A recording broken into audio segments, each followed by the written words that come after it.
بالمضرب وفي وشك. اتكلم على مين انت؟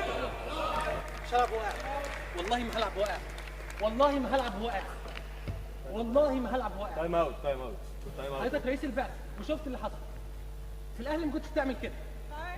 والله ما هلعب واقع، بحلفك بالله والله ولا كوره هيقوم حالا.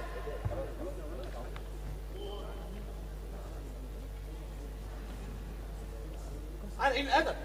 عمر اتكلم على مين يا عم انت؟ ولا اتكلم على مين؟ اتكلم على مين؟ عمر عمر عمر عمر عمر عمر عمر عمر عمر عمر عمر خلاص ممكن تسمعني انت. مش هو قاعد، هو عشان هو ما قلتلوش كلمه، هو قاعد عامل كده. طيب